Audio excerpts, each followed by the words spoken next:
गुन्हेगारी कमी करा, चुकीची कामं करणाऱ्यांना पाठीशी घालणार नाही. बीड जिल्हा नियोजन बैठकीमध्ये पालकमंत्री अजित पवार यांचा इशारा. धनंजय मुंडेंविरोधातील पुराव्यांचा पेनड्राईव्ह अजितदादांच्या पीएला दिला. आमदार सुरेश धस यांचा दावा. तर धसांनी कोणताही पेनड्राईव्ह दिला नाही. धनंजय मुंडेंनी आरोप फेटाळले. एक खासदार असणाऱ्या अजितदादांना 42 जागा, मात्र 8 खासदार निवडून आलेल्या शरद पवारांच्या पक्षांचे फक्त 10 आमदार येतात. राज ठाकरेंनी विधानसभेतील निकालाचं गणित मांडलं. 1.5 महिन्यानंतर राज ठाकरेंना शॉक लागला. आपल्या मुलाचा दारुण पराभव का झाला यावर राज ठाकरेंनी भाष्य करावं. अमोल मिटकरींचा हल्लाबोल. लग्नात भेटल्यावर युती होते हा भाबडा विचार. मिलिंद नार्वेकर, चंद्रकांत पाटील यांच्या मिश्कल संवादावर मुख्यमंत्री फडणवीसांचं उत्तर.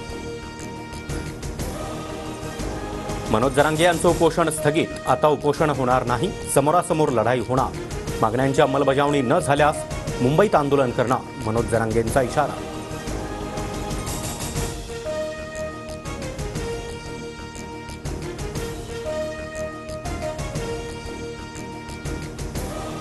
जरांगेंच्या कायद्याच्या चौकटीतील मागण्या मान्य करणार, मात्र भारतीय संविधानाच्या चौकटीतील मागण्या असायला हव्या. मनोज जरांगे यांच्या मागण्यांवर मुख्यमंत्री फडणवीसांची प्रतिक्रिया.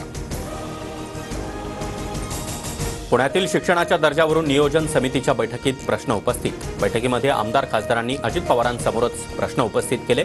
कुठल्या आधारावर शाळांना ग्रेड देता, मेधा कुलकर्णी यांचा सवाल. 40 लाख द्या आणि क्लास 2 अधिकारी बना. एमपीएससीच्या विद्यार्थ्याकडे 40 लाख रुपये मागतानाची फोन रेकॉर्डिंग TV9 मराठीच्या हाती. तर विद्यार्थ्यांनी अफवांवर विश्वास ठेवू नये, एमपीएससीच्या अध्यक्षांचं आवाहन. मुंबई विरुद्ध मेघालयच्या पहिला डाव 86 धावात संपुष्टात. वेगवान गोलंदाज शार्दूल ठाकूरची हॅट्रिक. पहिल्या डावामध्ये मुंबई 100 धावांनी आघाडीवर.